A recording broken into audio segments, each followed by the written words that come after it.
La siguiente es una presentación de El Mundo de Mañana.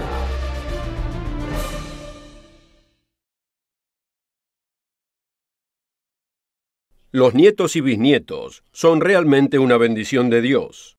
Si tiene alguna duda, pregúntele a alguien que ha experimentado el momento preciso de su nacimiento, cuando son contados los pequeños deditos de las manos y los pies. Usted puede preguntarme a mí, porque yo estoy en esa categoría. Mi esposa y yo hemos estado casados por más de 46 años. Decidimos tener hijos, pero a veces la vida no acontece como uno la planea. Y no hay problema. Cuando uno ve la dirección que ha tomado el mundo, no envidiamos el trabajo que tienen los padres para criar sus hijos en esta sociedad. De todos modos, nos gusta ver a los niños corriendo, bailando, jugando, luchando. Disfrutamos ver a la sobrina nieta de mi esposa y sus 3 sobrinos nietos. Disfrutamos sus risas, pero a veces nos tenemos que tapar los oídos cuando gritan. Yo disfruto hasta cuando su sobrina juega con mi pelo, aunque ya no haya mucho para jugar. El feriado americano conocido como Thanksgiving siempre es más divertido cuando los niños están presentes, aunque nos dejen sin aliento y terminemos agotados cuando se van a casa. Pero para algunos, los niños son un problema que prefieren no encarar y toman la decisión que sea necesaria para prevenir su nacimiento, aunque se trate de una decisión consciente de abortarlos. Antes de seguir adelante, permítame asegurarle que aquí en el Mundo de Mañana, nuestro propósito no es condenar, sino educar y ayudar. Lo que aparenta ser una buena decisión de un serio problema a los 17 años, no es tan simple a los 37 años. Y de algún modo, aunque sea difícil de creer a los 17 años, los 37 llegan. Y es muy posible que muchas veces a través de los años el sentimiento de arrepentimiento emerja a la superficie. Pero aunque uno disfrute estar entre niños o no, estas cuestiones fundamentales no desaparecen. ¿Cuándo comienza la vida humana? ¿Tiene la mujer derecho a elegir? ¿Y quién le da ese derecho? No debe perderse este programa.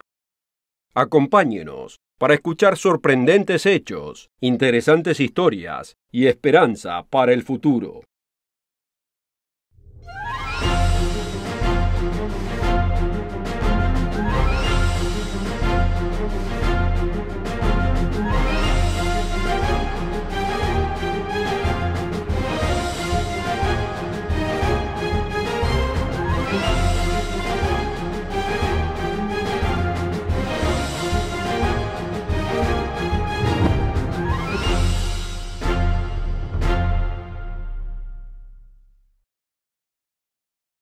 Bienvenidos al Mundo de Mañana, donde no tenemos temor de decir la verdad. Sinceramente, el tema de hoy me entristece profundamente, porque mientras que para muchos es un tema político, para otros es muy desgarrador. Permítame repetirlo, este programa del Mundo de Mañana no es para condenar a nadie, aunque esto no significa que no exista el bien o el mal en este asunto. Existe. Y algún día todos tendremos que responder por las decisiones que hacemos. Pocos temas producen tantos sentimientos como el aborto, y este tema se mantiene tan polémico hoy como lo era hace 40 años. El Reino Unido declaró que era legal abortar fetos de menos de 24 semanas con el Acta de Aborto de 1967. Estados Unidos legalizó el aborto con la decisión de Roe v. Wade de 1973. Y en Canadá pasó a ser legal en 1988, cuando una ley de más de 100 años que prohibía el aborto fue eliminada por la Corte Suprema. Decisiones similares se han hecho en otros países en todo el mundo. En algunos lugares, si no es un varoncito, el bebé es abortado. El aborto continúa siendo una gran disputa en muchos países, a pesar de las leyes que hacen legal el fin de la vida de un bebé sin nacer. Las noticias occidentales muestran a la gente antiaborto como fanáticos religiosos, o como manifestantes enojados que gritan en la cara de los demás. Y es parcialmente verdadero. Basado en el reporte de la prensa, uno pensaría que la gran mayoría cree que está moralmente bien terminar con la vida de un bebé que no ha nacido. ¿Pero es esta la realidad? Aquí hay una cita que sin duda sorprenderá a muchos. Pero antes de leerla quiero que sepa de dónde viene, porque no es de donde usted esperaría. Kristen Powers es una corresponsal y comentadora televisiva y una autoproclamada liberal que apoya a la mayoría de las causas liberales. Pero en su libro, El silenciamiento, cómo la izquierda mata la libertad de expresión, ella dice: vale la pena notar que mientras los administradores de universidades y los grupos de estudiantes gubernamentales parecen aceptar la agenda pro aborto, esto no debe ser asumido de todos los estudiantes universitarios. Una encuesta de NPR para Reuters encontró que entre los americanos de menos de 35 años, el 65.5% creen que el aborto está mal. Es el porcentaje más alto de cualquier grupo de edades. Era el 57% para aquellos entre 35 y 64 años y el 60.9% para aquellos de más de 64 años. De acuerdo a esta respetada agencia de encuestas comisionada por The Liberal American Public Radio, casi 2/3 de la generación del milenio creen que el aborto está mal. Powers luego da los resultados de la encuesta, de lo que ella admite como liberal que es una agencia de encuestas hacia la izquierda del centro, y por lo tanto los resultados pueden estar un poco hacia la izquierda. Aunque los números difieran, todavía sorprenden en términos de apoyo en favor de la vida. El izquierdista Public Religion Research Institute reportó en el 2011 que la generación del milenio está en conflicto acerca de la moralidad del aborto, con el 50% diciendo que no piensan que el aborto sea moralmente aceptable. Personalmente he hecho una investigación de datos de encuesta respecto a su apoyo o la falta del mismo. Las encuestas varían de país en país, de mes en mes, de año en año, y lo que es más importante, en cómo es hecha la pregunta. Pero aquí está la conclusión de Kristen Powers respecto a la encuesta, aunque yo no estoy de acuerdo. Como mínimo demuestra que grupos como Voice for Life, organización pro vida, no representan ni una visión marginal que no sea la de la izquierda liberal. Una interesante observación respecto a la creencia del aborto es que cambia de acuerdo a la edad del no nacido. En países como Estados Unidos y Gran Bretaña, un porcentaje mayor acepta el aborto en el primer trimestre, que son las primeras 12 semanas. Esto cambia dramáticamente para el segundo trimestre y es extremadamente desfavorable para los últimos 3 meses de embarazo. Aunque el Reino Unido acepta como legal el aborto hasta las 24 semanas, la mayoría de los británicos cree que esto debería reducirse a 12 semanas. El punto obvio es que la gente no quiere abortar nada que parezca un ser humano. Exploremos este importante concepto, mirando dentro del vientre en las primeras 10 semanas a ver qué vemos. Primero quiero ofrecerle la pieza literaria más importante que pueda haber leído. El misterio del destino humano responde a la milenaria pregunta: ¿cuál es el propósito de Dios para la humanidad? Piense lo siguiente: si usted llega a los 100 años, tiene una decena de hijos, unos 40 nietos y muchos más bisnietos, y si usted es rico y famoso, con una buena salud hasta el fin, pero nunca descubrió el propósito de estar aquí, ¿puede decir que fue un triunfador? El misterio del destino humano explica en un fácil lenguaje el mensaje de la Biblia que le ha sido ocultado a la gran mayoría de la gente que cree en Dios. Es conocimiento que usted necesita. No pierda la oportunidad de descubrir cuál es el significado de la vida.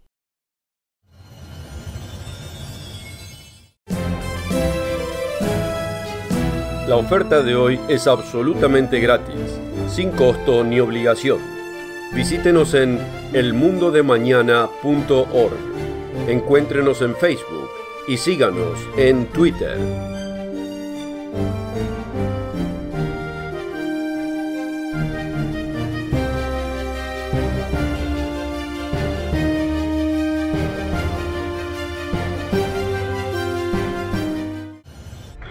Con esta oferta también obtendrá una suscripción gratuita de la revista El Mundo de Mañana, cubierta de interesantes artículos y perspectivas relevantes de importantes temas de actualidad.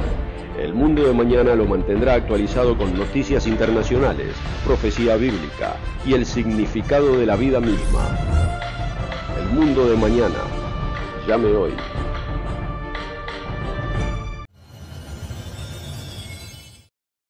Llegó el momento de ver dentro del vientre y ver qué encontramos. El Baby Center, un popular sitio web del Reino Unido, puede llevarlo por todo el proceso, semana por semana, y describir al bebé en cada etapa. Esto es lo que dice a las 10 semanas. Su bebé es ahora oficialmente un feto. Está posicionado para crecer y doblará su tamaño en las próximas 3 semanas. Su bebé ahora está tragando y está pateando, y todos sus órganos principales están completamente desarrollados. Más detalles diminutos también están apareciendo, como las uñas de los dedos y una pequeña pelusa de cabello en la cabeza. Los órganos sexuales del bebé comienzan a mostrarse. En su próximo scan, lo cual será muy pronto, usted podrá darse cuenta si va a tener un niño o una niña. ¿No es interesante que cuando uno quiere tenerlo, es llamado bebé? Pero cuando alguien no lo quiere tener, es descrito como masa de tejido no viable, o el producto de la concepción, o hasta coágulo de sangre. Jessica Bold, una corresponsal que describió una investigación que tomó lugar en University College en Londres, dijo: ahí trabajan con un ultrasonido de una resolución extremadamente alta. Unos pequeños tubos flexibles manejados por manos robóticas hacen cirugías muy delicadas dentro del vientre. Los doctores pueden detectar defectos de nacimiento tan solo a las 10 semanas y hasta ahora podían ofrecer muy poca ayuda. Pero están cambiando todo esto. La doctora Dana David describió a dónde quieren llegar. Si tuviera a disposición una aguja muy fina, uno podría curar al bebé y la mujer no entraría en labor de parto prematuro y el resultado sería mejor. Note nuevamente que, aunque técnicamente es llamado feto, los doctores que atienden a alguien a las 12 semanas lo llaman bebé, porque realmente eso es lo que es. David Kapelian es el autor de La comercialización del mal, y ese libro tiene una sección muy especial de este tema, con confesiones de la misma gente que una vez era parte de la industria del aborto.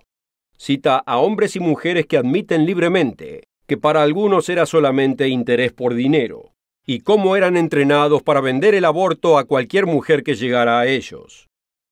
Carol Everett, que en un tiempo administraba 5 clínicas de aborto, describió cómo funciona por dentro. Explicó que cuando los pacientes llegaban buscando información, no les era dicho nada acerca del desarrollo del bebé, o acerca del dolor que el bebé experimentaría, o acerca de los efectos emocionales o físicos que le causaría el aborto. Ella indicaba que había 2 preguntas que las señoritas siempre hacían. ¿Me va a doler? ¿Y es un bebé? La respuesta a la segunda pregunta es muy reveladora. No era la respuesta. Es un producto de la concepción. O es un coágulo de sangre. O es un trozo de tejido. Ellos nunca le llamaban feto, porque esto lo humanizaría demasiado. Pero jamás le llamaban bebé. Pero el considerar a todo doctor, toda secretaria o todo consejero de una clínica de aborto como interesado solo en el dinero es demasiado generalizado. Muchos tienen el falso sentido de que están ahí para ayudar a las mujeres. Y no es así. Pero en este mundo posmoderno, con la influencia de los medios y los académicos, así es como piensan. Y para ellos, todo el que es pro vida es un bobalicón y está fuera de la realidad. El doctor Anthony Levatino, previo abortista, lo explica de este modo. Todos en la industria del aborto saben que todo aquel involucrado en la industria pro-vida es un chiflado. Lo saben porque CNN se los dice, y ellos nunca le mentirían. Por supuesto, esto es mencionado sarcásticamente, como si lo que siempre ha creído la gente pro-vida fuese falso. Pero ¿cómo llegamos a donde estamos? ¿Cómo se inició el movimiento del aborto? La respuesta lo sorprenderá. El doctor Bernard Nathanson y Lawrence Slater fueron los cofundadores de NARAL, uno de los grupos pro aborto que vendían los abortos por demanda al público americano. ¿No es interesante que ambos fundadores de NARAL no eran mujeres, sino hombres? Fueron estos dos hombres que inventaron el eslogan «Libertad de elección» y «La mujer debe tener el control de su propio cuerpo». Con la ayuda de la feminista Betty Friedan, elaboraron una estrategia para vendérsela a la prensa, quienes luego la vendieron a los americanos. ¿Pero cómo? Nathanson nos dice: sabiendo que si una verdadera encuesta fuese tomada, hubiésemos sido derrotados sin cuestión, simplemente fabricamos los resultados de una encuesta ficticia. Anunciamos a los medios que habíamos hecho una encuesta y que el 60% de los americanos estaban a favor del aborto permisivo. Levantamos suficiente simpatía para vender nuestro programa de aborto permisivo, fabricando los números de los abortos ilegales anuales en los Estados Unidos.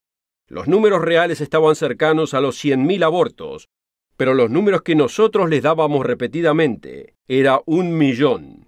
El número de mujeres que moría por los abortos ilegales estaba cerca de 200 a 250 anualmente.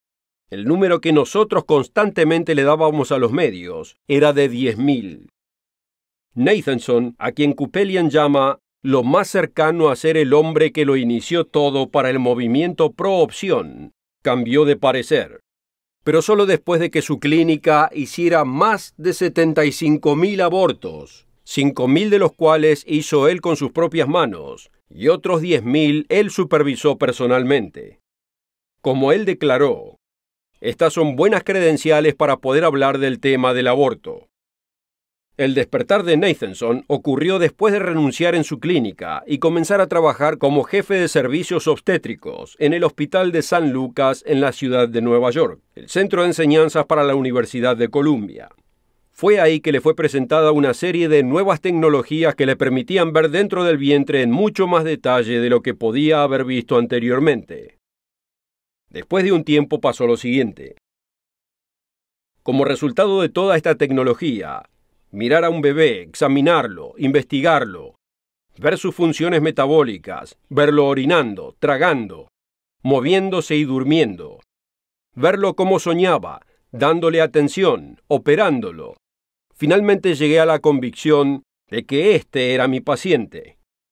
Esta era una persona. Y como él indica, no tenía nada que ver con la religión. Tenía que ver con la realidad. Luego hizo una filmación que causó un problema sin fin para el movimiento pro-aborto. El grito silencioso acontece dentro del vientre y muestra cómo un feto de 12 semanas reacciona mientras es desmenuzado por un abortista y quita la fantasiosa ceguera, mostrando el aborto por lo que es, el asesinato de una vida humana. El Dr. Nathanson acusa a la industria del aborto, nombrando las mejores organizaciones conocidas, incluyendo la misma que él fundó, de una consistente conspiración de silencio, de mantener a la mujer en la oscuridad con respecto a la verdadera naturaleza del aborto. Y desafío a todos aquellos proveedores de aborto a mostrar este video de tiempo real, o uno similar a este, a toda mujer antes de que consienta al aborto. Cambiar de idea no es inusual cuando se trata del aborto. Existe otro cambio significativo en esta historia que usted debe de escuchar. Primero quiero recordarle la oferta de hoy. El misterio del destino humano. ¿Por qué será que la gente le preocupa poco el verdadero significado de la vida hasta que llega a su fin? Recién entonces quieren saber de qué se trata. Usted no debe esperar que sea demasiado tarde. Ordene y lea esta publicación gratuita, El misterio del destino humano.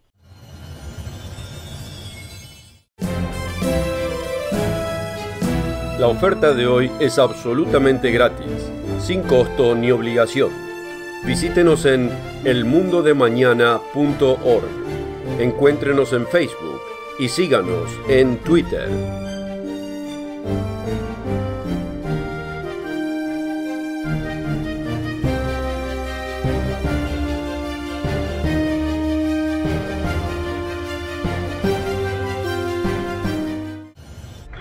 Con esta oferta también obtendrá una suscripción gratuita de la revista El Mundo de Mañana, cubierta de interesantes artículos y perspectivas relevantes de importantes temas de actualidad. El Mundo de Mañana lo mantendrá actualizado con noticias internacionales, profecía bíblica y el significado de la vida misma. El mundo de mañana. Llame hoy.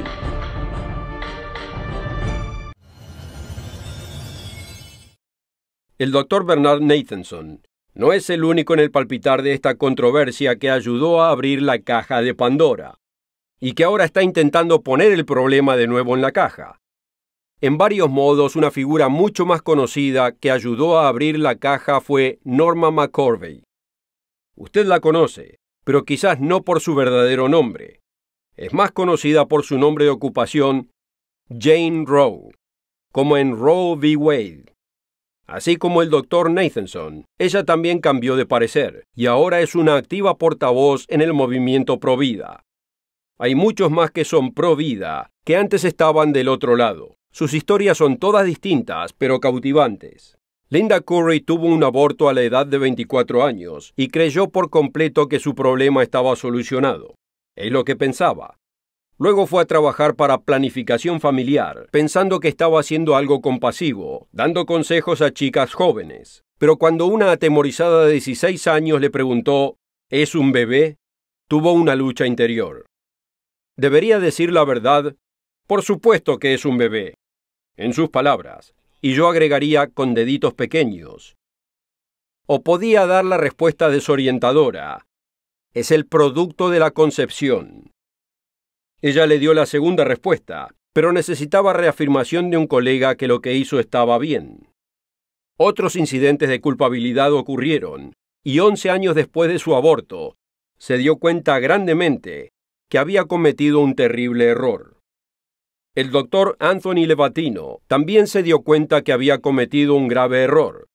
Él fue uno de los socios de lo que en un tiempo fuera la única clínica OB/GYN para muchos de los condados que hacían 2 procedimientos de aborto de dilatación y de evacuación para bebés del segundo trimestre.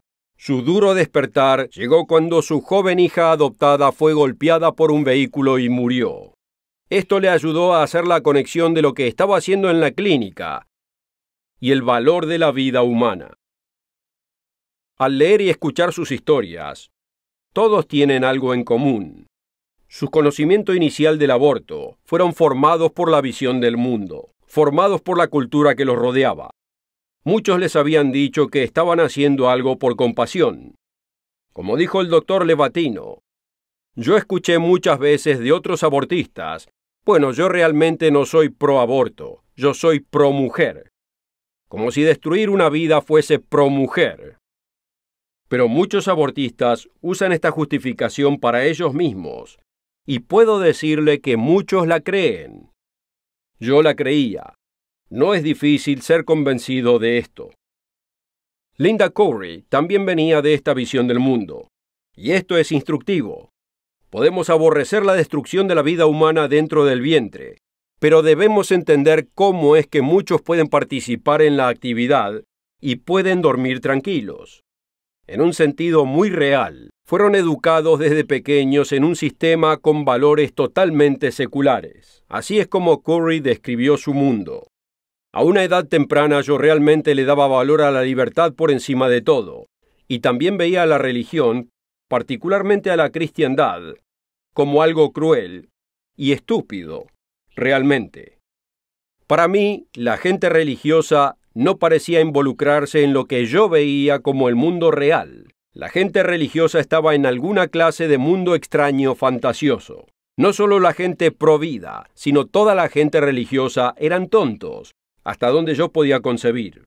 Así que esta es la clase de patrón del que yo vengo. La generación del milenio es en el corriente la más pro vida de todos los grupos, de acuerdo a varias estadísticas. Pero no miran a esto desde una perspectiva religiosa. Gracias a la habilidad de poder ver dentro del vientre en una etapa temprana, ellos, sin darse cuenta, llegaron a la misma conclusión que un antiguo rey que dio crédito a la divinidad por la maravilla de la vida. Porque tú formaste mis entrañas, tú me hiciste en el vientre de mi madre. Te alabaré, porque formidables, maravillosas son tus obras. Estoy maravillado, y mi alma lo sabe muy bien. Cayeron escamas de los ojos de Nathanson y de Levatino, de Carol Everett, Norma McCorvey, Linda Curry, y muchos otros más. Esta es una interesante frase que quizás usted no conozca, que le caigan escamas de los ojos. Viene de la Biblia, de un hombre que persiguió grandemente a la joven iglesia cristiana. Él describió sus actividades contra los tempranos cristianos así, en los Hechos capítulo 26, versículos 10 y 11. Encerré en cárceles a muchos de los santos, habiendo recibido poderes de los principales sacerdotes, y cuando los mataron, yo di mi voto. Y muchas veces, castigándolos en todas las sinagogas, los forcé a blasfemar.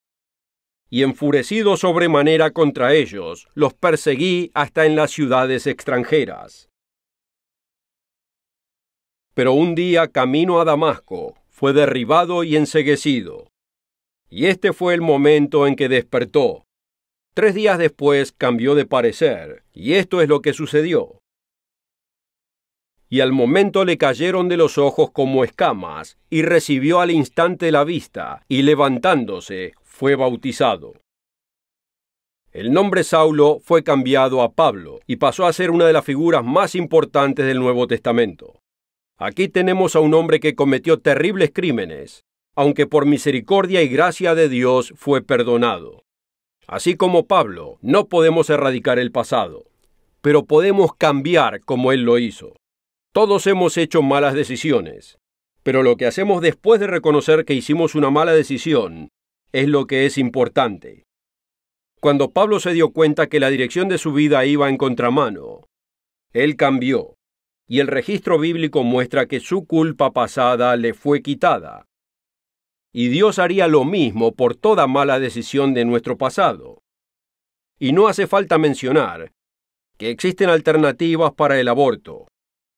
Además de criar y quedarse con un hijo que fue una mala decisión hecha en un momento de pasión, existen muchas parejas sin hijos que quisieran adoptar un bebé con deditos pequeños. Si necesita ayuda y consejo, háganos saber y lo contactaremos con un representante que le ayudará a entender su inmenso potencial. Y aunque el aborto haya sido parte de su pasado o no, usted necesita este folleto, El misterio del destino humano. Explica el significado y el valor de la vida humana, y esto incluye su vida. Si quiere ver este programa nuevamente, o cualquiera de los programas del Mundo de Mañana, puede verlo en cualquier momento en el sitio web elmundodemañana.org. Regrese la próxima semana, a la misma hora y estación, donde Richard Ames, Wallace Smith y yo le traeremos más información vital de por qué usted está aquí y lo que viene en el futuro. La oferta de hoy es absolutamente gratis, sin costo ni obligación. Visítenos en elmundodemañana.org. Encuéntrenos en Facebook y síganos en Twitter. El programa precedente fue producido por la Iglesia del Dios Viviente.